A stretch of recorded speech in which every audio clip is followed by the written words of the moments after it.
Hey guys, how are all of you beautiful people?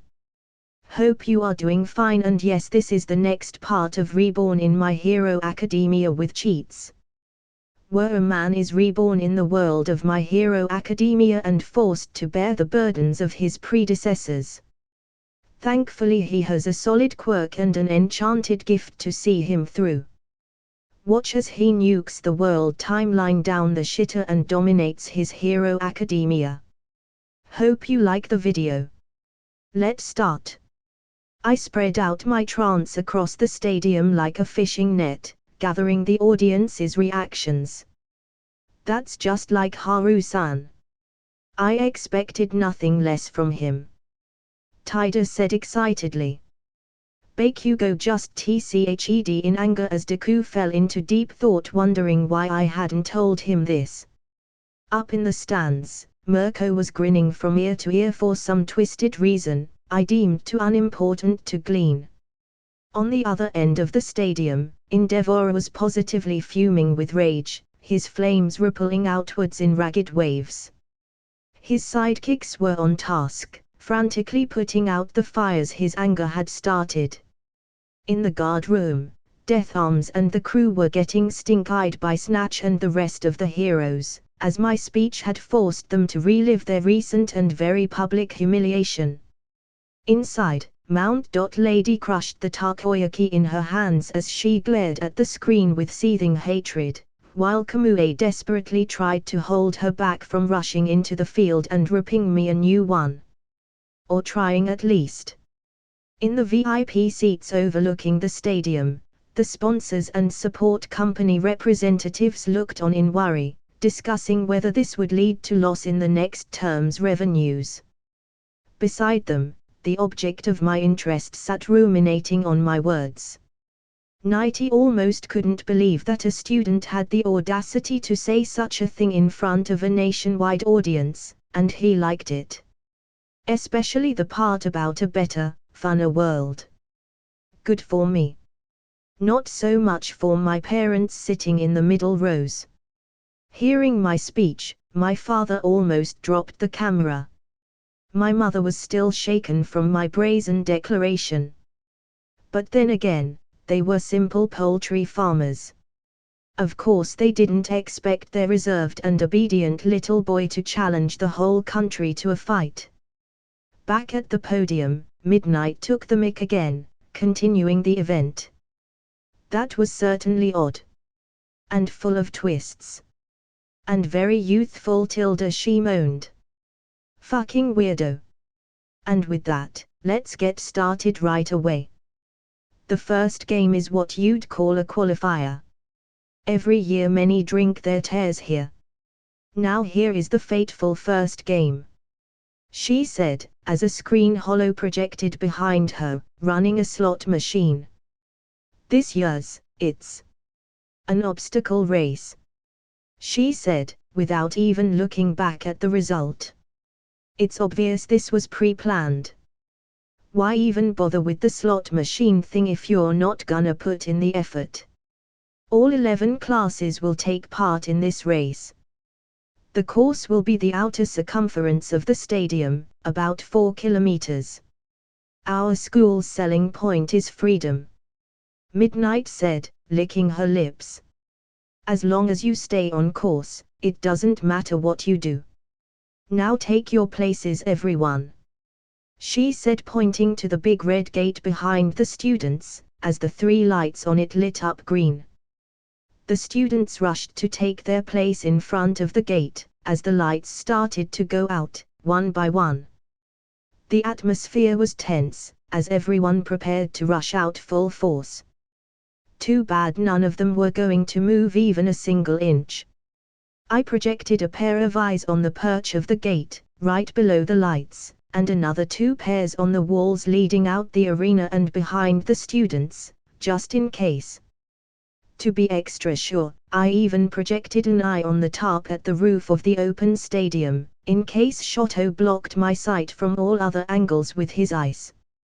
Then, right as the lights went out, I activated Immobilization Eye, stopping all of the nearly 200 students in place. What? Present Mick exclaimed even as I avoided Shoto's amateur attempt at trapping me in ice, leaping into the air and running through the gate, climbing higher and higher with each step. Shikimori Haru is what? He's the most exceptional first year of this batch. That is his quirk, Argus Panopts. He can stop anything that is within his sight. What's broken about it is that his quirk also allows him to project his eyes on two flat surfaces, like the top of the gate. Aizawa-sensei pointed out my projections, sprouting from the gate and walls. Even he didn't notice the one on the stadium roof. Nice. Suddenly, a dark purple rope caught my foot. No, not a rope. Dark shadow. I looked at Tokoyami, focusing intensely on stretching dark shadow into the thin black rope. How about you let me go and I let you go? I proposed. Sure. You first. He said.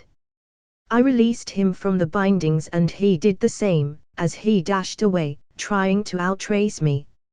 Meanwhile, I ran in the air, now higher than what the zero-pointer robots could reach, and immobilized Tokoyami again, this time right in the range of the zero-pointers, who instantly targeted him. That should keep him busy. Get wrecked, sucker. Avoiding all the traps, I inched forward, slowly and steadily, until I reached the threshold of distance that I wanted them to believe was my peak range. Just about near the minefield. I undid the projections and bindings on the participants even as I acted tired and strained from the overuse of my quirk. I leaned on the sign, panting as realistically as I could. Just need to give the impression that I'm not the absolute powerhouse that I really am. I listened in on the commentators in the stadium speculating about this. Has Shikimori reached his limits? Is that the maximum range of his quirk? Mick asked. Likely, this is about as far as he can stop people right now. You can see him panting from quirk overuse by the minefield.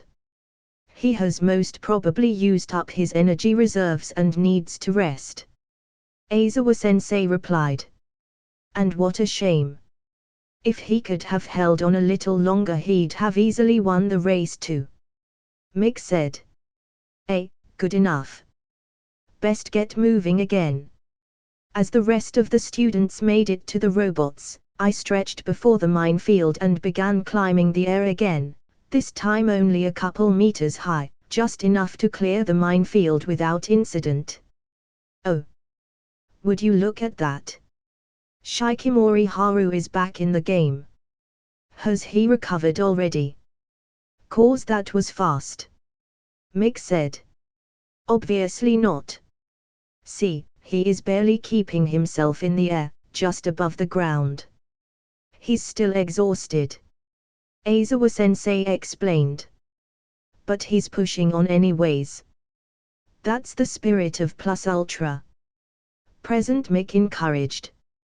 Past the minefield, I clicked my wheelies and skated away, even as Shoto and Bakugo tried their best to catch up. Only I crossed the finish line before they even made it to the minefield, winning first place. That was an overwhelming victory for Shikimori Haru. His quirk is truly too strong. How unexpected. Present Mick said. Not really. Aizawa-sensei replied in a dull tone, during the villain's attack on Class 1am, the only reason we made it out without any injuries is because Shikimori instantly stopped all the villains in place and helped capture them. Not only that, he also led the class and kept them calm in the face of unforeseen danger, when by all rights, he should have been afraid himself. If he hadn't been there, I have no doubt that there'd have been more injuries, maybe even casualties. Do not underestimate him or anyone else in Class 1am. They are better than the average hero course students, even in the rich history of UA. As he sang my praises, I stood by the finish line, vomiting. Can't have people overestimate me either. Better show some more repercussions to excessive quirk use. As for the rest of them, Deku came in second, having nearly broken his legs in the attempt. Shoto came in a close third, and Bakugo came out fourth. The rest of the people were a motley crew of Class 1AM and 1B students, with a side of Shinso, riding on a palanquin made of people, and surprisingly, for the spectators, not so much for me, Toru. She came in 8th overall in fact. She had stripped naked and ran past everyone. And I may or may not have helped by not stopping her. Why say no to obvious eye candy? As I pretended to be tired as Higakyo walked up to me, sporting a smug grin. So you didn't see me, did you? She asked. You have gotten cleaner, huh? No frayed hair this time. I teased. What? Don't tell me. You saw? She asked, blushing in embarrassment. Of course. I smiled, I just didn't stop you. As a wise man once said, when there is eye candy, one must not hesitate to enjoy it. She turned the color of lava as steam exited her ears, like a boiler valve. B. Baker. She cried, running away. He. One of the perks of having 150% trance mastery is perfect memory and the gallery of anime boobs that can be kept in stock, mint condition. Good job making it through the qualifier. The top 42 of this race will be the ones who make it to the next round. For those who didn't make it, we have prepared other chances for you to shine. The press will be all over it. And moving right on to the next round. The real competition begins now, so give it your all. Midnight said, as the slot hologram appeared again. The next round will be a cavalry battle. A cavalry battle. I'm bad at those. Kaminari said. Since it is a cavalry battle, it's not an individual event. I wonder how it'll work. Zuyu asked. Let me explain. Midnight said, the participants can form teams of 2 to 4 people as they wish. It's basically the same as a regular cavalry battle, but the one thing that is different is, based on the results of the last game, each person will be assigned a point value. So like the points-based system of the entrance exam, huh? That's easy to understand. Sato said. In other words, each team is worth a different amount of points based on who is in it. Yurika reasoned. I see. Mina said. You guys don't hold back even though I'm talking, huh? Midnight cried. Yes, that's right. And the points assigned go up by 5 starting from the bottom. That is until the first rank. The first ranked person is worth 10 million points. Midnight said. 10 million points. Everyone muttered, as they turned to me with predatory eyes. I just shrugged my shoulders. In other words, if you take down the first place's team, you basically win. That's right. It's survival of the fittest from here on out. You have 15 minutes to decide on a team. Then you'll have another 15 minutes to battle. Go. Everyone immediately got to negotiating and recruiting. So did I. And I had an idea of who I wanted to recruit. I looked at Deku. And he looked back at me. Deku, will you join? No. He interjected. I was shook. What? Is Deku actually refusing me? Why? I asked. I can't always be living in your shadow, Haru-chan. This time I want to compete as my own person. This is My Hero Academia too, after all. He said. Damn. Damn. I did not expect that response. Fuck. There goes my horse. Still I had backups. I ran over to Takoyami only to be flat out rejected even before I could utter a single word. No.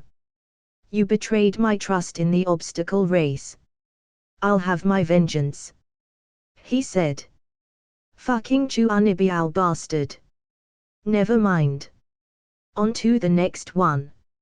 I walked over to Eureka only to find Deku already scheming with her. He saw me and turned to face me. Eureka-san is on my team, Haru-chan. I know what you plan on doing. You won't succeed. Dang it. Why is everyone being such a pain in the ass today? Fine then. Plan B it is. Kirishima. Ojiro. I called out. They turned and walked over to me. You wanna team up? Kirishima said. Yep. I said, and I need 2 horses. How would you two like to win this thing, head and shoulders above the rest? I asked. Sure. Ojiro said. Hell yeah. Kirishima replied. Next, I walked up to Midnight and asked about the boundaries of movement. So long as you don't leave the stadium, came the answer. Good. I walked back and explained my plan to the both of them and prepared for the coming curb stomping. I once again projected eyes onto every corner of the stadium. But this time, I also projected them onto the cameras and in the commentators' room. Now they can't stop me. As the 15 minutes ended, I formed a cavalry unit with the 2 and waited. The moment the whistle rang for the battle to start, I stopped everyone in place with their individual quirks accounted for. No more dark shadow ropes or flash freezes. Not with them stuck at such odd angles. Except Deku. Fucking Deku. He started his form with his hands above his head. Bastard knew my plans, huh? Not going to help you, Deku. Then with a burst of power, the both of them, Kirishima and Ojiro, jumped as high as they could. At their peak, I stopped them in mid-air by the soles of their feet. As we prepared for another jump, I saw it. Deku pulled back his index finger. Fuck. Kirishima, harden. I said, sheltering behind him, immobilizing his whole body to avoid broken legs. Then a massive gust of wind hit us, almost blowing away Ojiro. I looked out from behind Kirishima and saw Deku's broken finger.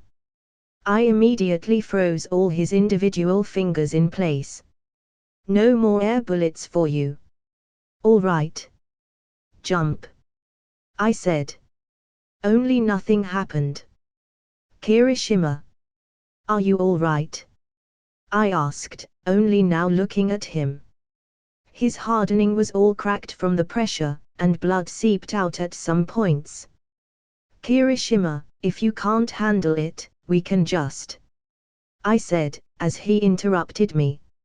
No. I'm fine. I can still do it. He sputtered out. Fine. But we'll go slower this time. I said. Then they made to jump again. At the last moment I released the binds, leading us further up.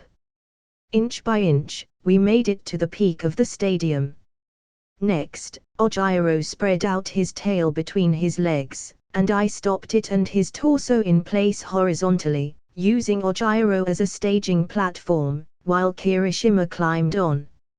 Now on stable footing, we relaxed for a bit as the players below chewed our ears out. Or attempted to do so.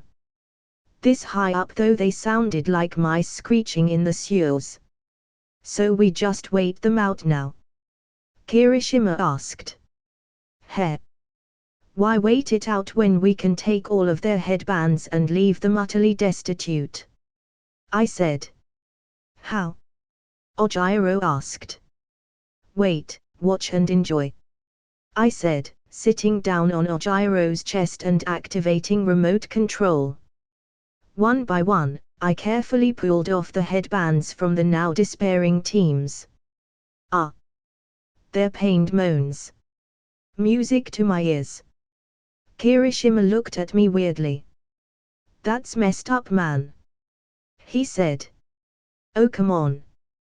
They wouldn't hesitate to steal our headbands. Why not return the favor? But all of them. That would just leave us 3 to fight in the finals. Won't that be boring? He asked. Wait. You're just going to ignore the fact that he just pulled a new quirk out of thin air. Even the commentators are talking about it now. Ojiro interjected. I'm just used to this by now. Of course he was hiding his skills for this. Why wouldn't he? Kirishima said. Fine then. I'll do it. How did you get 2 quirks? Did you have it from the start? How many other quirks do you have? Ojiro pushed. Really? I asked, giving him the stink eye. We have 10 more minutes to kill up here. Might as well. He said. Fine. I have 2 quirks. 1 for each eye. Immobilization eye and remote control. I said. That's it. No details. Kirishima asked, now interested. Can't lift with my power, what I can't lift with my hands. Can't use on living material. Works by line of sight.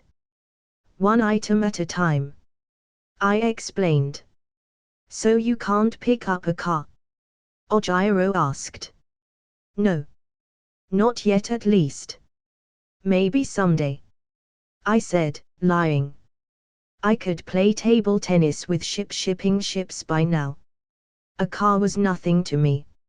Soon the timer ended and I let the participants go, jumping down from the stadium roof and landing on the ground, victorious. Team Shikimori wins another overwhelming victory, with 10,004,005 points. And on second place, Team Zuyu, with 300 points. What? I cried.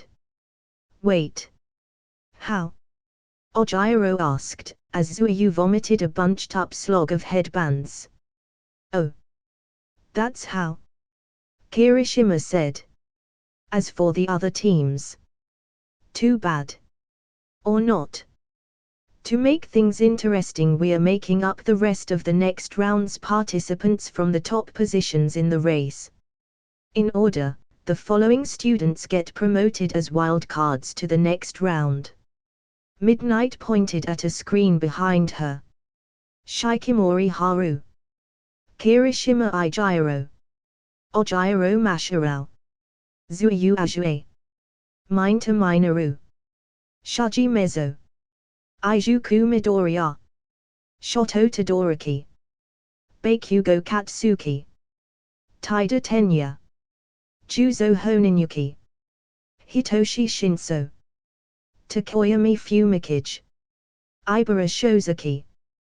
Toru Higakyo. Nito Monoma. As the participants for the next round were announced, complaints rang out. Why do we have to be given charity?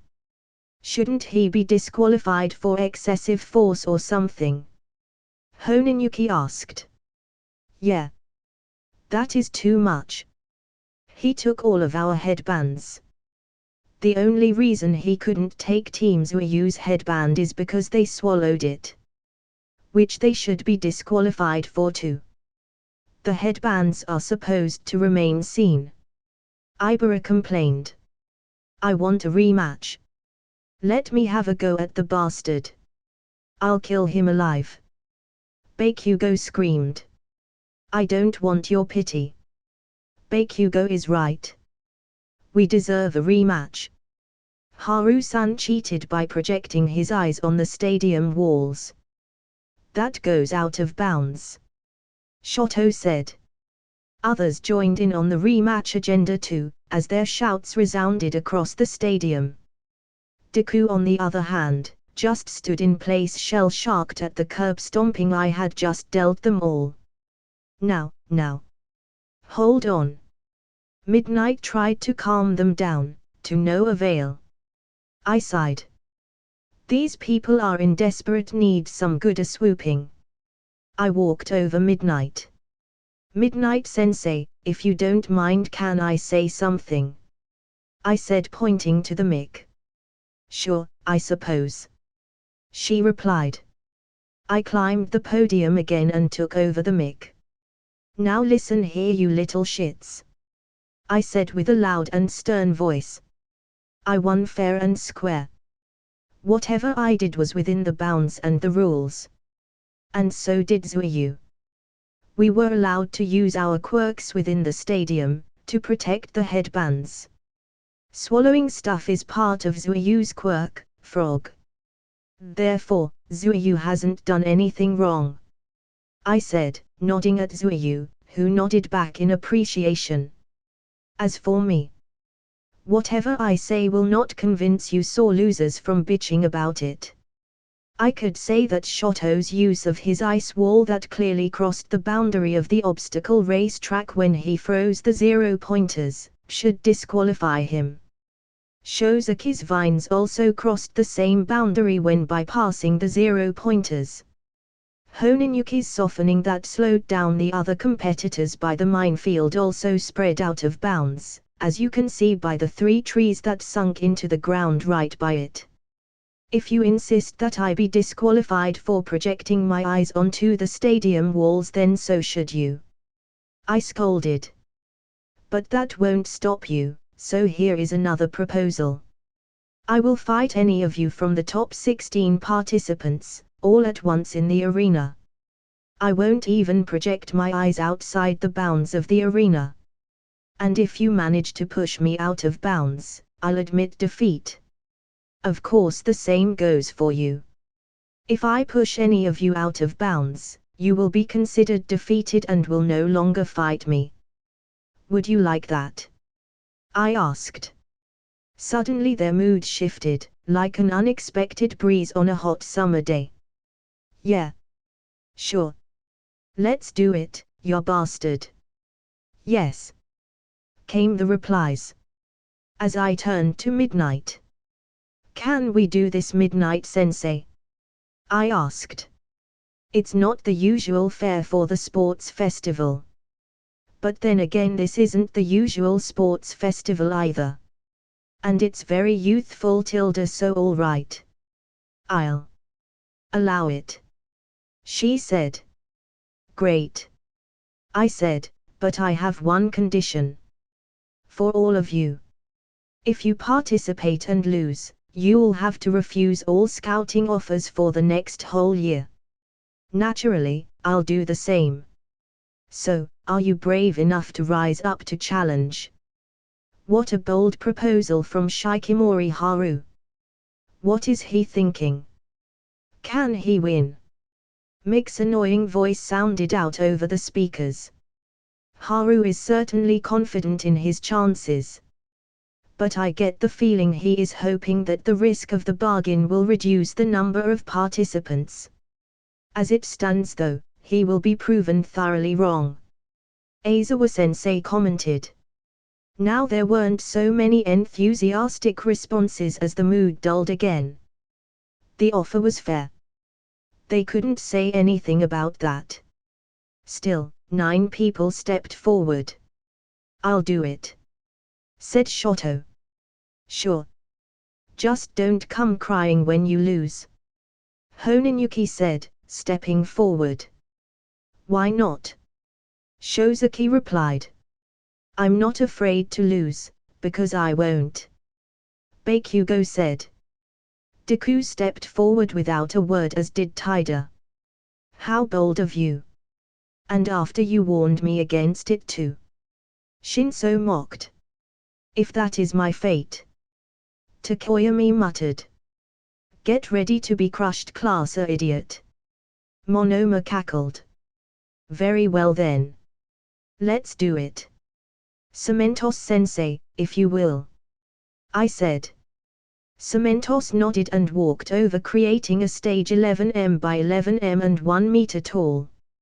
As we waited for it to dry, the others clustered together, deciding on a strategy. I pretended not to hear them, of course. Not that it was worth it either. Bakugo and Monoma refused to cooperate. As for the rest, Deku was the primary planner. And his best plan. Blinding me and attacking from above. Pathetic. I expected more from the guy I trained for 2 whole years. Once the stage was completed, it was time to duel. Monoma came up to me and offered a handshake. "Let's have a great fight," he said, with an uncharacteristically warm smile. "Yeah. Sure," I said, without shaking his hand. "Come on, man. Don't leave me hanging," he said, wiggling his hand. "Yeah, no. You probably have some touch-based quirk. I may look like an idiot, but I am not that stupid," I said. Now, I knew all about his quirk. But it's best he doesn't know that, so that I can use him as a stepping stone to greatness. I had a plan especially made for him and a trance program with his name on it. And when it comes to fruition, it would be glorious. Mwah, ha ha ha ha ha. Participants, take your positions, Midnight said. We climbed up to our respective sides. Me on one side. The others opposite to me. All right. Let's begin. In 3. I projected an eye on the ground and, using it as an axis, projected further eyes all over my body. 2. Deku activated full cowling, as Shoto's hands turned cold, mist condensing by them. 1. Everyone except Monoma burst into action. I guess he was waiting till the last moment to act and get all the glory of defeating me. Heh. Dumbass. As for the others, Shoto froze a wall between us as Deku and Bakugo flew over, attacking from above. Nope. Not gonna happen. I opened the eye on top of my head and stalled their momentum right there, dodging Bakugo's blast with a sidestep as the heat singed off my right sleeve. Deku geared up for an air bullet, but I immobilized his fingers in place. TSK, Deku. Just because I have never used a top view to stop someone before doesn't mean I can't or won't, dumbass, I said, as a look of shock ran across his face. That was your plan, right? Haru-chan has never used a top viewing eye, so that must be his blind spot, I said, mimicking him. Too bad. You were wrong. I activated remote control on my clothes, turning them into a tactile force field. Then, grabbing Deku by the arm, I released their bonds, slamming the 2 off the stage, even as Bakugo tried to course correct with his explosions. Meanwhile, Honinuki spread out his softening to the arena, turning hard cement into a quicksand. But I was prepared for that. I had already stopped in midair, just centimeters of the ground, by immobilizing my shoes. Now, I activated remote control on his clothes, sliding him out of bounds. Damn it! He cried. He. Shouldn't have been so confident, huh? Now should you? Right then, dark shadow enveloped me. A blinding tactic. Nice. I used remote control on the still soft pieces of cement that had flowed out and picked them up, hitting Tokoyami square in the back. Instantly, Dark Shadow's grip loosened and I unfroze my shoes, slipping below it, and escaping. Immediately, I ran past Dark Shadow and slung Tokoyami over the shoulder and slammed him onto the hard cement floor. Kyaik! He cried out. Wasting no time, I dragged him to the boundary. Time for you to go out of bounds too, you Chuani bastard. But even as I ran over, walls of ice covered the arena, freezing my legs. Damn! I forgot about Todoroki. Of course he wasn't going to stand around doing nothing. I punched Takoyami in the guts, knocking him out, before breaking free of ice and barreling through the walls towards Shoto. From behind a grove of vines exploded beneath the ice, reaching out for me, as the thorns tore through my gym uniform. All right. That's enough playing around. Time to get serious. I removed the tactile force field from my clothes and applied it directly to my body, as blue lines ran all over my skin. Pain racked me as my nerves twisted under the strain of burst. This wasn't the most efficient way of doing this. After all, my usual way was to apply the barrier over my body, not in it. But given the power set I have disclosed here, this was the best way to show consistency. I pulled apart the vines, tearing them from the root as Shozaki cried out in pain. Then, running over to her, I grabbed her and prepared to throw her over, when I heard it. Recipro burst. Tied a dove at me with full speed, blue streaks bursting from his exhausts, trying to push me and Shozaki out with him. Oh no, you don't. I left Shozaki in his path and jumped up high, as he crashed into her, throwing them both out of bounds. Hey! Cheetah! Come and fight me! Shinso called out, trying to goad me into responding. Not that it would work anyway.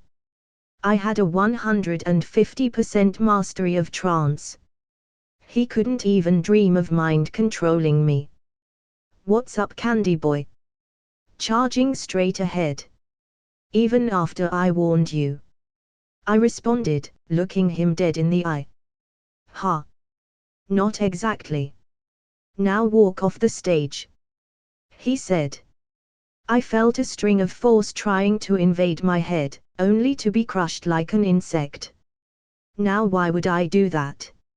I asked, walking closer to him. What? No. That can't be happening. Why are you not listening? He cried. Oh right. Your quirk was mind control, wasn't it? That's a great quirk. I'm sure you'll make a fine hero. Once you get over this little whiny bitch phase of yours, obviously. Unfortunately for you, mind control doesn't work on me. Too bad. You chose the wrong guy to fuck with. I said, as another wall of ice separated us, as I heard Shinso run off. Wait your turn, Shoto. I shouted. This emo bastard was playing crowd control with me. Wait till I get to your knockoff Zuko ass looking face. I'm gonna pummel you into the ground. I tore through the ice wall, chasing after Shinso, only to be pushed away by another ice wall. All right then. You want to fight so bad, I'll deal with you first, Shoto.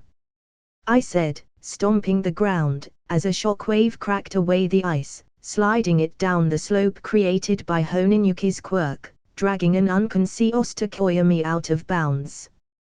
Projecting an eye onto the floor, I froze Shinso in place and dashed over to Shoto, who was still shaken from the shockwave. Seeing me come near, he threw another ice wall at me, only this time it was large enough to dwarf the stadium, as the audience was evacuated from the seats where it landed. I dug through the walls, my arms bruising a deep beaten red, my auto-regeneration almost kicked in to heal me, only to be stopped. No. Not yet. I need to give the impression that this is a costly move and not a natural super strength power. As Shoto heard the cracking sounds, he leapt back, preparing to shove another ice wall at me. I exited the ice cliff with a blast of ice shards as Shoto threw another one at me. No. I punched through the oncoming freeze, blasting away till my hands reached him. I grabbed him by the shoulders, his right hand shaking from hypothermia, his breath ragged. Use your fire, Shoto. Endeavor shouted from the stands. No. Shoto muttered with virulent hatred, as he swung his shaking right hand to create a barrage of icicles at me. I swatted away his arm with ease, redirecting the ice over to the side.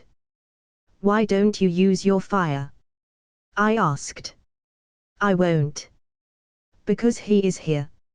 I will show him that I can win, even without his fire. Shoto said, groaning as his right hand started to turn blue ever so slightly. Oh. I know about this. I read in an old newspaper. Your mother poured hot water on your face, didn't she? Is that why you won't use your fire? I asked. Now, I knew all about him. But to not appear suspicious I had to go at the answer out of his own mouth. This made him snap. Ignoring his hypothermia, he swung at me wildly, as I leapt away. What do you know about it? It's not her fault. It's him. He made her do it. He broke my mother, he. Shoto cried, grinding his teeth in anger and humiliation. I deflected his strikes, breaking away the ice that encrusted me. Did Endeavor hold her hand as she poured it onto you, Shoto? I asked. He threw another ice wall at me as I barreled through, my arms turning bloody, hanging by my side. No. He didn't.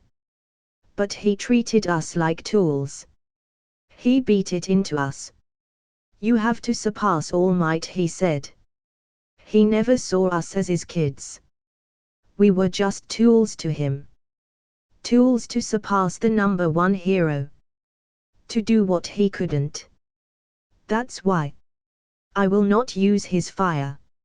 He said, throwing a barrage of icicles at me. Now without the use of my hands, I kicked them away as I advanced on him again. In the commentator's room, Mick was going wild at the revelations.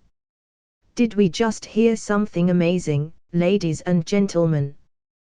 This is some serious dirt of pro-hero Endeavor. This sports festival is slowly unfurling the dirty laundry of hero society in full view of the public. Let's just focus on the stage for now, and leave the allegations to the relevant authorities. Aizawa-sensei said, bringing the focus back to the fight, even as the audience glared and booed at Endeavor. Back on stage, I ran about, dodging the massive walls of ice. His fire. Tell me, Shoto, when you have children, will you beat them too? Treat them like your father did to you? Are you going to burn their faces off because you feel stressed? Like your mother did to you? Will you use your children as punching bags, Shoto? I shouted loud enough to be heard across the stadium, kicking away his ice. No. Of course not. I am not like him. He defended against my kicks, as I brushed past his defenses, grabbing his face with my blooded hands, painting it red by the ears as I screamed inches from his face. Of course you're not. You are not your mother, Shoto. And you are not your father. Your ice is your own. And your fire is your own. So use it. Fight me with your power. Your full power. Don't insult the efforts of those who are giving it their all in this festival. He looked at my hands as the smell of iron and blood hit him. He thought for a moment, leaving himself vulnerable. Then his fireside rippled with a sudden blaze. You're right. Yes. I'm not my father. This is my power. This fire is my fire. He said softly. Good. I said, patting his cheeks gently, before I leapt back, as he burst with a torrent of flames. I'm sorry for disrespecting you. I'll use my full power to fight you from now on. He said with conviction. You mean next time, right? I said casually, pointing at his feet. What do you? He said, looking down, only to find that he had been pushed just out of bounds, balanced only by me immobilizing his legs in the air. "Toodles tilde," I said, undoing the binds as he fell to the ground in shock, defeated. Finally, I turned to Monoma, who had been watching me this whole time with an ear-to-ear grin. "Now as for you, how about you just surrender, Monoma?" "Why?" he asked. "Your hands are bruised and with an angle, likely broken. Your legs aren't doing much better, I presume. I am sure to win this. So tell me, why should I surrender in the face of absolute victory?" "Because you'll get your ass beat by a guy with broken hands and cramped legs in front of the whole country. That will be humiliating. So I'm giving you the chance to just surrender. Just take it," I advised. He spread his arms, as sparks began to fly within them. "How about no?" he said, as he exploded forth with Bakugo's quirk and aimed one at me. I pivoted on one leg and kicked his hand away, redirecting the explosion, before leaping away and stopping him in place. He smiled deviously as he switched quirks. With a swing of his hand he froze my right half in a wall of ice. In return, I immobilized him and all of his fingers individually just in case. In the meantime, I kicked at the ice wall with my free leg, breaking away at the cost of my right leg, which was now broken and numb. As I hobbled on one leg, I gave him one last opportunity to surrender. "Last warning, Monoma. Just forfeit the match before I brutally humiliate you in front of the whole country," I shouted out loud. "What? Are you delusional?" "Of course not. I doubt you can continue holding me much longer. In fact, you don't even look like you can stay conscious. I just need to wait you out." "Ah ha ha ha ha," he mocked. Briefly, I considered whipping him with the help of the rebirth seed. But ultimately I decided against it. It's best not reveal all the cards in my hand ahead of time. It was the logical choice. "Don't say I didn't warn you, Monoma," I said, climbing up the air to the height of his head, rearing my leg back for a kick. "Please? Not the face," he cried. Too late. I hit him square in the jaw, knocking him out with a painful concussion. Swiftly, I dropped to the ground and with a progressive set of kicks, threw him off the stage. Next, I turned to Shinso, who was still stuck at the edge of the stage. "Are you going to forfeit or?" I asked him. He looked around before sighing in defeat. "I forfeit," he said. I undid his bindings as he stepped off the stage with an understanding nod. I raised my fist in victory to a deafening cheer from the audience. And with one act, I had cemented myself as a contender for not only the top 3 of UA but also for the future position of the number 1 hero. Another overwhelming victory for Shikimori Haru. And it was cutting pretty close at some points there. But Haru has been pulling miracles one after the other today, Mick said. Not really. Aizawa-sensei said. Haru wasn't fighting efficiently. He could have ended the fight far sooner and with fewer injuries. His quirk is especially built for that. And yet he gave in to emotions mid-fight and dragged it on in a completely irrational fashion. In fact, the only logical choices he made were done in the last moments of the match under desperate circumstances. Wholly unbefitting of a student of my class. I'll have to train such bad habits out of my class before they become endemic. Damn. Who pissed in your coffee? I'd like to see you fight 9 of the strongest students and do better. Then again, I certainly could have ended the fight quickly and decisively. But I wasn't fighting just to win. I was fighting to clear 3 different events off my list. 1. To make Shoto accept the fire as his own. 2. To praise Shinso and hint at my immunity to his quirk, making me an ideal friend for him to rely on. 3. To spread misinformation about my capabilities to the villains who were likely watching the festival. If I won with next to no effort, not only would the villains be better prepared for me in the summer camp attack, but the Hero Public Safety Commission would also be clued into my power and send better assassins after me. And I have no doubt that seeing my bruised and blooded form was going to make Imiko fall deeper in love with me as she viewed the sports festival from her TV in the bar.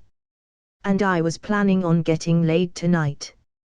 As Aizawa-sensei finished laying into me, Recovery Girl arrived to heal me and the other participants. Home. I took a deep breath, with great satisfaction.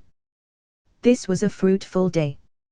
After lunch, some Recovery Girl smooching and a short nap, I was healed up and ready to participate in the next event. Walking out into the stadium, I joined the other participants by the podium.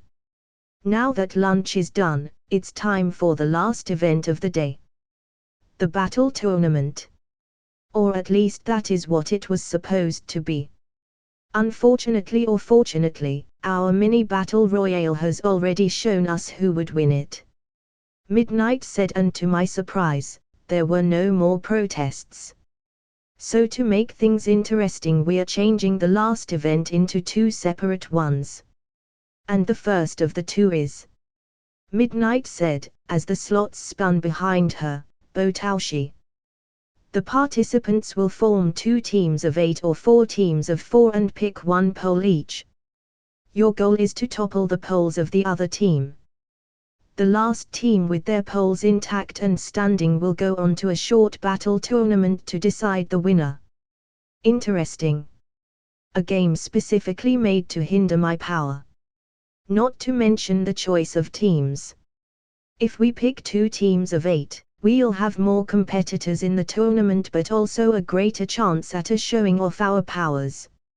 On the other hand, with smaller teams, and subsequent lower number of competitors, we'll have a higher rank guaranteed but a lower number of chances to attract sponsors.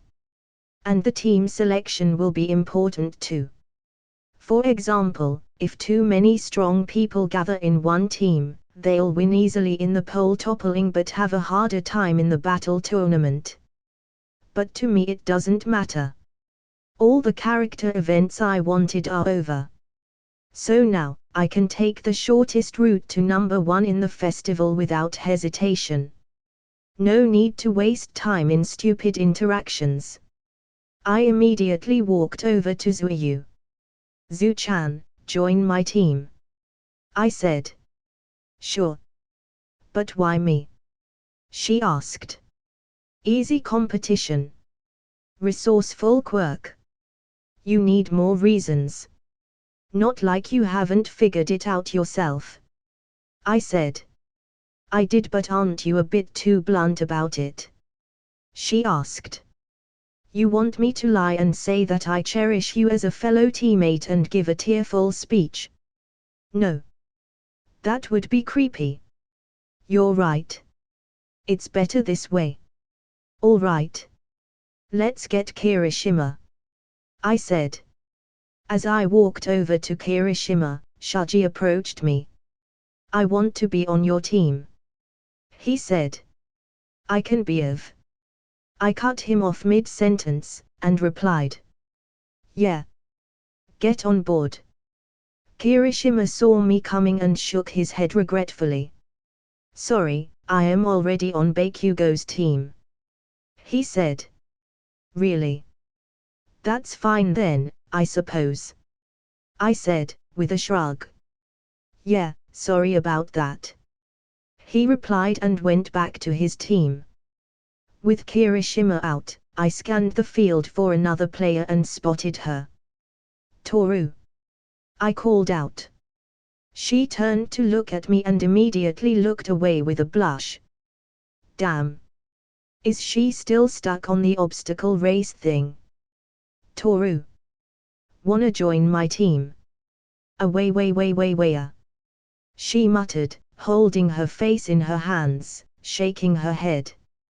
I put a hand on her shoulder and shook her back to reality. Hey, Toru, I said. Eep. She cried out. So? I pushed. Yes. She said softly. All right. So here's the plan. I'll hold the fort. Shuji and Zuyu will create a distraction and Toru will go invisible and topple the poles. Any objections? I asked. No. Can I topple the pole if I am able to? Shuji asked. Yeah. That's the goal after all. I said. Just promise you won't look at me. I get self-conscious.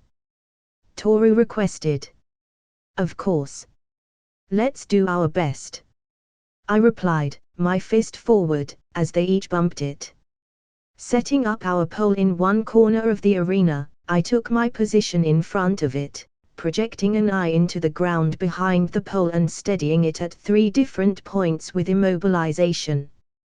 Zuyu and Shuji got into running positions and Toru stripped bare, silently circling around to Bakugo's pole. The 3 other teams took their positions in the rest of the 3 corners as well. Midnight stood on the podium with a whistle, as the hologram counted down. 3, 2, 1, go. Midnight let out a whistle and the 4 teams dashed over all at once towards my pole. Fuck it. I'm stopping all of them. No sooner had I decided that Bakugo blew up the ground in deafening blast, dust clouds rising all the way to the top of the stadium. Oh! Great plan. If they can't stop my eyes being projected, they just have to make sure that my projected eyes don't see anything. I stood up from the ground and looked around for disturbances in the cloud. From above, the spout burst forth, throwing up more dust in its wake. That plan. It has to be Deku. No one else would have thought to gather up dust and jump out while throwing it around them to form a mobile dust cloud. On the right, explosion rang out in a semicircular pattern as Bakugo made to flank me. On the left, sheets of ice burst forth in spiky waves. Well, fuck. I picked a stone near me and threw it at Bakugo with the remote control, knocking him straight in the head. The dust cloud was his downfall, blinding him from the oncoming projectile. Cladding my pants in remote control, I kicked the ice wall open, only to be met by a torrent of flame. I jumped away, when all of a sudden the wind started billowing. Oh! This wasn't an in-the-moment action. This was premeditated. I ducked backwards like Neo as Deku flew over me. Instantly, I pivoted on my arms and kicked the oncoming Deku right on his stupid face with capoeira-style spinning kick, using his own momentum to send him flying. Meanwhile, in the dust cloud, Shuji shielded Zuyu from the rest of the participants. Then, the unexpected happened. Well, unexpected for the other teams, not for me. Bakugo's pillar toppled to the ground. Toru had done it. Suddenly, Kirishima's voice was heard throughout the arena. There's an invisible person on their team. Took you long enough to figure that out? I shouted back mockingly, dodging another of Shoto's fire blasts. Concentrating remote control on my legs, I ran up my pole to the top. There he was. Shoto Todoroki. Hidden from sight in an igloo. The bastard had talent in heaps. Within 2 hours of accepting his fire, he was already curving his blasts to distract from his real position. No matter. I projected an eye on the ground near the igloo's opening and using the reflection of the ice, projected another eye into the igloo, stopping Shoto in place. Then using remote control on Deku's pole, I gave it a slight nudge as it began its descent. All of a sudden Deku rushed over to it, stopping its fall. Good enough of a distraction for him, I guess. Now for Shoto's pole. I looked at it and found it frozen, bottom to top. Covered in 3 separate layers of ice. Someone was over-prepared. Very well then. I dropped down the pole and prepared to personally head over to break Shoto's pillar. I circled around the dust cloud, as another boom rang out. Bakugo had recovered. You bastard Haru! I'll kill you! He cried out. Heh! You'll try. That didn't matter now though. I had an eye projected on the pole as well. If he came near, I would stop him immediately. I charged forward, sliding over Shoto's igloo, past the dust cloud and at the ice-clad pole, as a figure burst out from within it, freezing me in an ice wall. Monoma. He broke from a dash to a casual stroll, and laughed in his signature annoying fashion. I wasn't sure before, but now I'm certain. You're not back at full power, are you? He asked. You know, Monoma, you have all the makings of classic Bond villain. I smirked back, stopping him in place. Fine. Don't answer. I already know. He said. Oh, do you now? I said, applying remote control to the ice surrounding the pole and in swift succession, ripped it off, bringing down the pole with it, before turning back to look at a shocked Monoma. But you, and Recovery Girl said. He muttered. He. Recovery Girl told you what I asked her to tell you. You think I wouldn't know that you would come by? I said. But your parents were right there with me. She wouldn't lie to them. He insisted. Well, I said, breaking free of the ice wall, she would if I told her how my worried parents wouldn't let me participate if they thought I could do so in my injured state.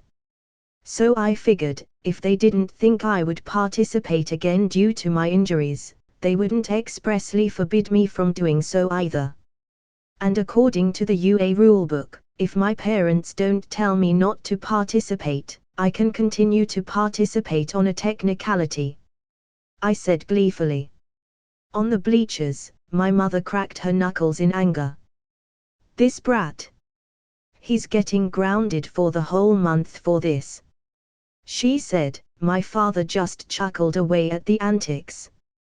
He always did have the better sense of humor among the two. Meanwhile, Deku was looking around suspiciously, waiting for Toru to make a move, a noise, anything really. He wanted to make sure to catch her before he came for me. Toru, on the other hand, crept back to my pole and with hushed breath waited for me to do the needful. On the other side of the field, Bakugo tried to blast Shoto's igloo open to free him from my binds, only to get caught and stuck himself. And so, I made my way to Deku's pole. Finally, it was just me and Deku. 1-on-1. That is if the others were kept busy by Shuji and Zuiyu. As I neared Deku, he was prepared for me, clinging to the pole like baby monkey to its mother. He Haru-chan. If you freeze me in place, you'll have to freeze the pole along with me. He said, grinning like an idiot. Or I could topple the pole along with you, dumbass. I said. Not so fast. He replied, kicking the ground as another dust cloud rose up, and to my genuine surprise, he uprooted his pole and ran away. I looked at him, my mouth agape. Bullshit. That has got to be against the rules. I cried and looked at Midnight. I'll allow it. The rules say you have topple the pole, not that the pole has to stay in one place. She said, grinning mischievously. This is a conspiracy, I say. A conspiracy against me. I chased Deku around the field, tracking him by the dust clouds he created with each step. This had turned into a game of cat and mouse. Except the mouse was lugging around a 300 kilograms wooden pole. After a minute or so of chasing him around, I was sick of it. All right. I've had enough of this. Shuji, Zuiyu, come here. I cried, as he and Zuiyu ran over, followed by the rest of the participants chasing after them. Follow me, I said, leading the to a still untouched part of the field. Noticing my ploy, the rest of the teams retreated back into the dust cloud, lest they be immobilized again. With that, Shuji and Zuiyu, who looked worse for wear, breathed a sigh of relief. Shuji, how tough are those flaps of yours? I asked. Tough enough for most things. I once climbed a cliff without my muscles being sore, so. He replied. That's well enough. Zuiyu, can you help me lift Shuji? Yes. But why? You'll see. Shuji, spread your arms fully open. Let those flaps fly, I said. Oh. That's a great idea, he said, coming to a realization. Thanks. Now let's do it. With Zuiyu's help, I lifted Shuji horizontally and swung him in Deku's direction with full force. With Shuji as a human fan, a gust of wind swelled up, blowing the dust cloud away. I looked at Deku, mid-jump, with a smile, as realization dawned on him. His face paled and he knew he'd fucked up. I froze his right shoe in place, causing him to lose balance, as he fell flat face first, his pole's head touching the ground. Midnight's whistle rang out, signaling the end of the match.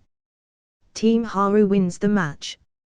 With pole toppling done, a short battle tournament was played, which ended with a single match between Zuiyu and Shuji and 2 surrenders, one by Toru and the other by Shuji, both to me.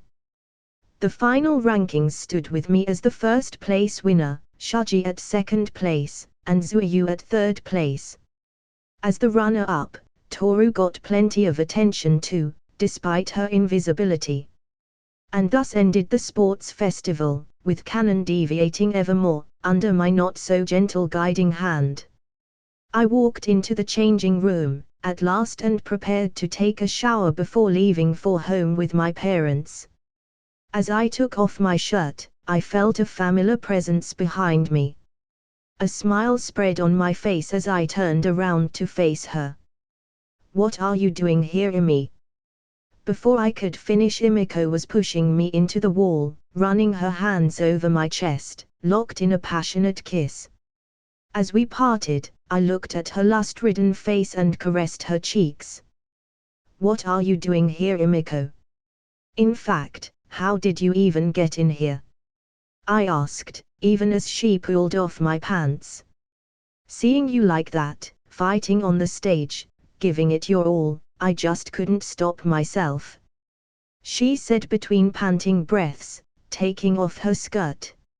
Not here, I said, in the showers. And keep your voice down. I can't afford to get caught. Her. Imiko intoned, completely ignoring my warning as she dragged me into the showers. Somehow, I was able to turn on the shower before she ravished me. A whole hour and a couple close shaves later, Imiko left as quietly as she came.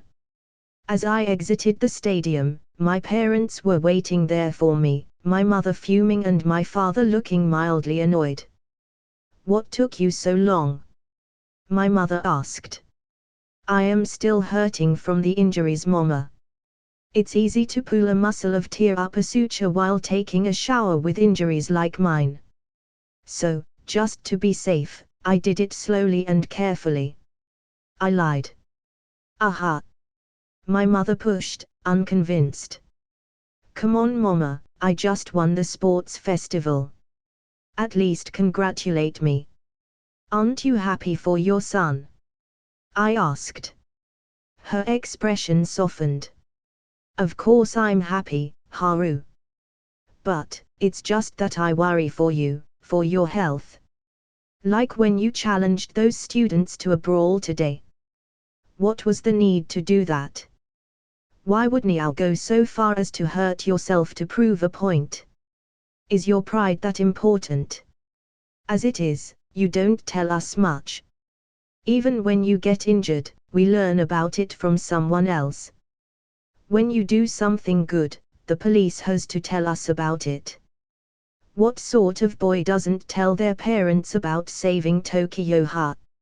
I had to hear from Detective Zukorki about it. She said. You met Detective Zukorki? I asked. I had a bad feeling about this. Yes. In the stadium, after you left for the opening ceremony, he came up to us and told us about all the things you did in Tokyo. And we'd be proud parents if you'd told us, but you didn't. How much are you hiding from us, Haru? How long do we have to worry if you'll do something reckless without our knowledge? Until we find your body in a ditch somewhere. She sobbed. Haru. My father said in a stern tone, we're your parents and we want the best for you. But you have to start telling us about what you're doing outside. Do you know how much it hurts us to know less about you than a random police detective? I know you don't like to talk, but some things should not be kept secret. Yes, Papa. I said. No. I want you to promise me. Promise me that you'll tell us about anything important that you do. He insisted. Yes, Papa. I repeated. And look, I'm proud of you. I really am. Couldn't find a dad prouder than me in the whole damn country. And so is Mom. But you gotta play ball with us here, okay? He said, caressing my head. I nodded in agreement. Now, who's up for some celebratory W.C. Ronalds? He asked. I smiled. It was good to have a family after all. With that we left the stadium, and headed back home, with a treat in between. Of course, before leaving for the day, I took a pinprick of blood from every hero and student in the stadium. Even some civilians. How did I carry out a blob of blood the size of a beanbag? The secret to that is that I didn't. Every sliver of blood was instantly rushed to the clouds above the stadium and individually moved away in spider web-sized threads of blood under cloud cover. Once I was far enough away, and close enough to Yokohama, I sent the blood over after giving Emiko a call to expect a shipment for Haruto. Now, with the past 2 infusion of blood, Haruto was already strong enough to survive a fight against AFO. But of course, that's not enough. I don't just want him to survive against AFO, I want him to be stronger than AFO. And for that, I'd need musculus blood samples alongside twice, Overhaul and the barrier monk of the Shihasakai. Not to mention Ares' quirk too. Soon, my plans would come to fruition. But until then, I was grounded. The perks of having parents. Of course that wasn't going to stop me. But that is a story for another time. Master, he's the one who foiled our plans. Shigaraki whined, scratching his face, if only he wasn't there. That is understandable. His quirk is a very strong. Try to bring him to me. We could use a quirk like his. All for one said. Bring him into the fold or? Kurogiri asked. Either way, we'll get his quirk. Tamura will destroy All Might and his hero society. And given his views, this boy, Haru, just might come to help us, willingly or otherwise. He replied. In the apartment above, Emiko and Haruto sat watching the sports festival broadcast. Isn't Papa cool? Emiko said. Mew. Papa is so cool. And when he punched the ice, it goes boom. Haruto replied, making sound effects with his mouth, copying his papa's actions from the TV. However, as the fight went on, he noticed his mama start to shake, her face growing redder, her breaths ragged. "Mama! Mama! Are you okay?" he asked, looking at Emiko. "Yes, baby." She kissed his forehead, standing up gently, letting him roll off of her lap. "Listen, Haruto. Mama has something important to do. Be a good boy and stay here till Mama gets back, okay?" "Okay, Mama." Haruto answered innocently, as his mama ran out of the house. In a warehouse on the edge of Naruhata, a man in bandages sat by a TV, watching the UA Sports Festival, his face bearing a maniacal smile. Good. Good. Finally someone else that understands. Heroes need to become more heroic or die, he said, an almost too wide grin straining his noseless face. He had wanted to go after a local pro hero today, one Ingenium. But with this student, Haru Shikimori, being such an interesting persona, he remained glued to the TV, missing his deadly appointment with his target. In a spa and hair salon 2 cities over, a man with burn scars sat watching the television as the hairdresser gave him a makeover. "Ah ha ha ha ha ha!" he burst out laughing. "Right on, Haru. That flaming bastard doesn't deserve to be called a hero.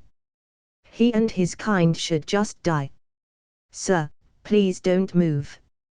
I might accidentally cut open your scars," a disgruntled spa employee requested. "Oh, sorry. It's just I'm so excited. It's been years since I've felt this way." To see someone stand up to him and say that to his face, the man replied.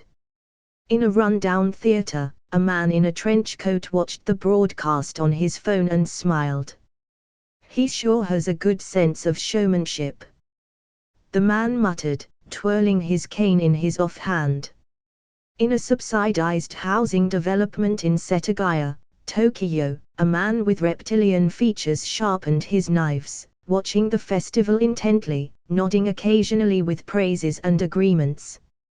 Truly, if this was the sort of cadre the heroes had coming, then society wouldn't be lacking in good heroics. A better world was sure to come. Maybe it was time he did his part in making that dream come true. The next 2 days were a holiday for us, before the internships came into focus. In these 2 days, aside from resting, I wrote letters addressing the faculty of UA, tailored for each teacher separately, asking for the promotion of one Hitoshi Shinso to the hero course. Another ploy, another pawn on my side of the board, and another step closer to victory. As the vacation ended, I arrived at the UA teacher's office and deposited the letters on each and every teacher's desk, before they arrived, before personally delivering the last to Principal Nezu. "What brings you to my office?" Nezu looked at his watch, 6:50 in the morning. "Is something the matter? An urgency perhaps?" "Yes and no. I did have something to talk about. But before that, I have a letter for you, sir," I said, handing him an envelope. "A letter? From the top student in the first year too. How quaint," he said cheerily, before sliding it into his drawer. "Now what was this thing that you wanted to talk to me about?" he said. "Aren't you going to read the letter first?" I asked. "Should I? I was planning on doing it at lunch, but if you insist that it's necessary." "No. It's fine. It's not that urgent," I said. "Then what was it that you wanted to talk about?" he asked. Don't take this the wrong way, sir, but I think there's a traitor in UA. Interesting. You see, Haru, he said, pulling out a comb and brushing his hair, almost out of impulse, I came to the same conclusion not too long ago. Finishing my conversation with the principal, I headed back to the class to wait out the next half an hour or so. Soon the students started to fill in, talking about their newfound popularity, with people recognizing them on the street or in the train, etc. "Didn't anyone ask you about the sports festival, Haru?" Mina asked. "Yeah. You made a big splash out there, people must have swarmed you left and right," Zero said. "No. Actually I came here earlier than usual today, around 6:30 in the morning, so I didn't find many people during my commute. Maybe tomorrow," I said. "That's way too early. Why did you come here so early? Are you in trouble, Haru-chan?" Deku asked, worried.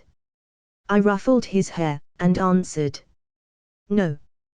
Just had something to ask the principal about the festival results." "Don't worry. It's nothing important."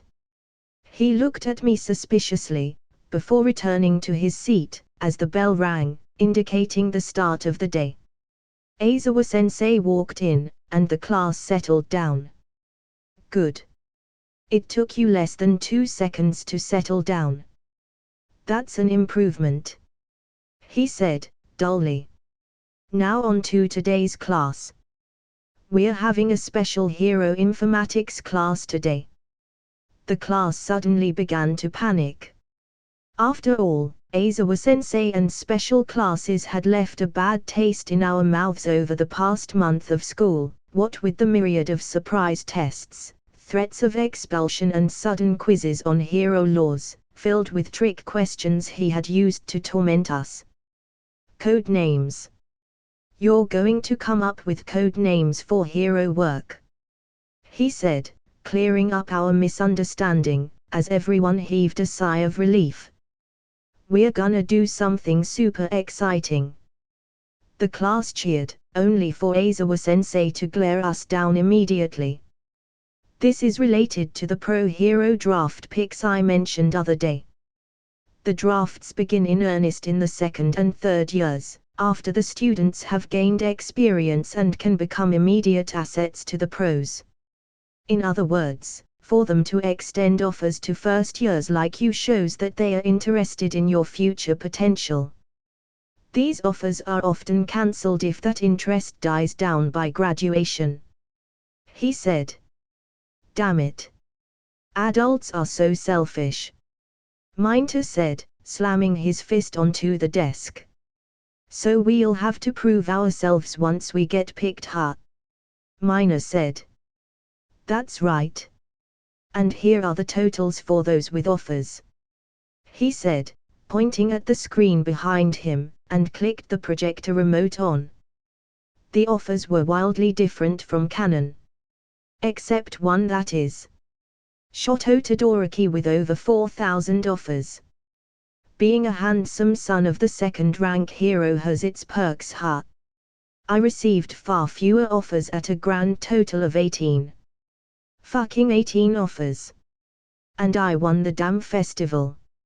I might have cried about the unfairness of it all, but I had already read Nighty's mind back in the stadium. I was getting an offer from him for certain.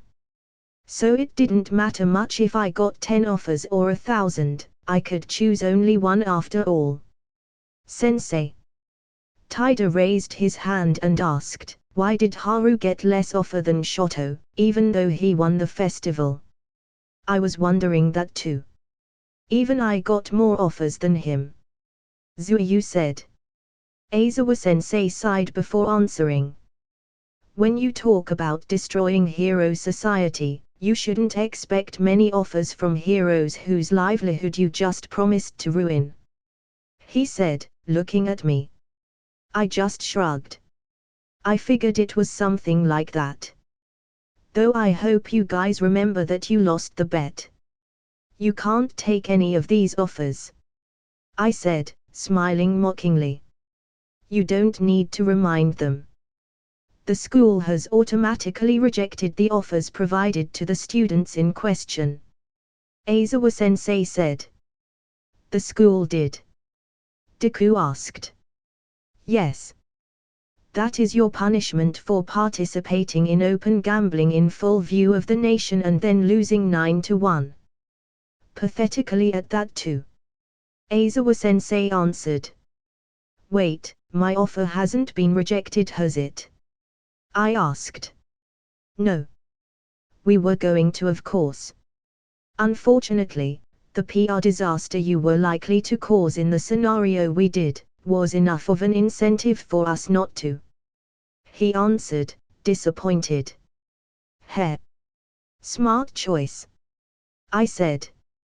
But that doesn't mean you're off the hook. You'll be taking separate, harder tests for the rest of the term as punishment. He replied. Oh come on. I protested. Dicks. Now, keeping these results in mind, whether or not anyone asked for you, you will all be participating in internships with pros. Aizawa-sensei continued. Internships? Deku asked. Yes. At USJ, you already got to experience combat with real villains, but it will still be meaningful training for you to see pros at work firsthand. So that explains the hero names. Sato said. Things are suddenly getting a lot more fun. Yurika replied. Well, those hero names are still temporary, but if you're not serious about it. Aizawa-sensei said, when suddenly the door opened, revealing Midnight, who completed his sentence. You'll have hell to pay later. How did they pull this off? Was she just waiting outside eavesdropping until the time was right for a dramatic entrance? That's cringe, bro. Once more anime logic applies, bullshitting away at reality. Because a lot of hero names used by students become recognized by society, and they end up becoming professional hero names. Midnight said. Well, that's how it is. Aizawa-sensei added. So Midnight will be making sure your names are okay. I can't do stuff like that. When you choose your hero names, make sure you get a more concrete image of what you want to be like in the future, and you can get closer to it. This is what it means when people say, names and natures do often agree. Like All Might, for example. He said, slipping into his sleeping bag, and slumping to the floor. A stack of white plates and markers was passed down the seats, as everyone got to writing. Minutes passed as Midnight got restless. Okay, let's start presenting names starting with those that are ready. She said. We're presenting these. Kirishima thought so loud he might as well have shouted it. I turned off mind reading immediately. I already knew what they'd choose. No need to continue reading their thoughts. Instead, I switched back over to my regularly used Laplace Jr. I wasn't going to wait and listen to all of their mundane shenanigans for the next half hour. As I began to stand up to present my name, someone walked past me, going first. It was Deku. How confident. He walked up to the teacher's desk and gently rested his placard standing straight. On it was one word, Deku. Before he could even speak, I asked him. Are you sure you want to keep that name? It's originally meant to be an insult, isn't it? I may affectionately call you that because I know better, but others might not, you know. Haru-chan, you were the one who told me that my Deku stands for Ganbaretku. That I can do anything. And that's the message I wish to send the world. This is what I have decided. I'm sure of it. He said, clenching his fist on his chest. Too pure. Too damn pure. I'm gonna puke. My heart can't handle that sincerity. That's good enough then. Midnight said. All right then, let's keep going. Next. Mina stood up next, and revealed her placard reading Alien Queen. Are you going to the acid blood theme? Rejected. Try again. Midnight scolded. This is boring. I have better things to do. Once more, I made to go, only for someone else to stomp past me. King Explosion Murder. Bakugo revealed. No. Think again. Midnight rejected. What's wrong with King Explosion Murder? Bakugo shouted. That is a villain name. That's what is wrong with it. Midnight said. Bakugo stomped back to his seat, as Aoyama jumped in. The shining hero, I cannot stop twinkling. He said, looking kitey proud at the name he chose. It's a sentence. Sato exclaimed in disbelief. Too long. Let's shorten it to I can't stop twinkling. That's better. Midnight said. Right, mademoiselle. He replied. Choose one, French or English, jackass. Sato shouted from behind. As Aoyama went back to his seat, I jumped up and speed-walked to the podium. Placing my placard, I asked. So, I have 3 names, but I can't choose, what do you guys think? All Sight, Paragon, or Argus? I said. Argus is already taken by an Greek superhero. All Sight is a bit on the nose. Paragon, on the other hand, seems just right. Midnight said, to agreeing nods from the class. Paragon it is then. I said. It's surprising though. Out you had opinions on everything. Mina asked. I do. And my opinion on the hero names was undecided. That's a valid opinion too. I replied. Of course, this was just a ploy to humanize me a bit more in their eyes.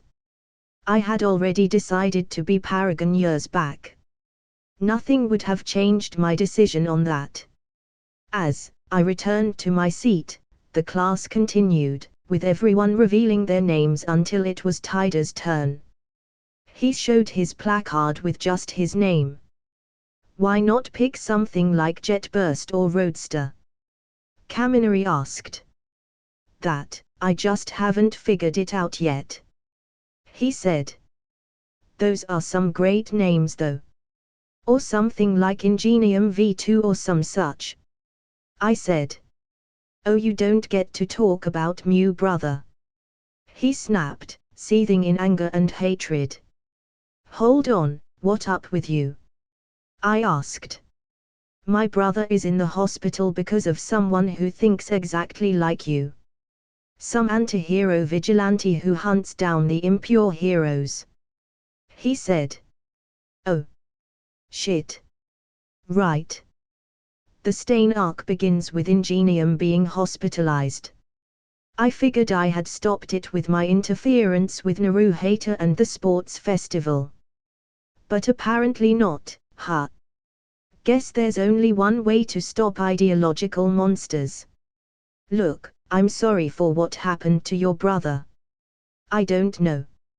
I said. Hell, I even said in my sports festival speech that the right way to change hero society was through reform, not murder. I am not the one who you should be blaming, Tida. Don't act like you didn't have anything to do with this. I've seen your videos. You've spent the last 2 years undermining every aspect of hero society. If you hadn't provoked them, maybe he. Tida said, choking back tears. Tida. Did I hurt your brother? Did I personally put him in the hospital? Tell me, Tida. Look me in the eyes and tell me if I did that to your brother. I said, grabbing his face and looking him in the eye. He glared at me momentarily before he suddenly turned his eyes away. No. You're right. You had nothing to do with it, or him. But. It's my he said, clenching his fist, nails digging into the flesh of his palm. Listen, I'll do something about your brother. I have contacts. Don't worry. I'll make this right, I said, patting him on the shoulder. After the situation calmed down, flyers were distributed with other alternatives for those who didn't receive any offers. Later that day, as I left the school, wide grin adorned my face.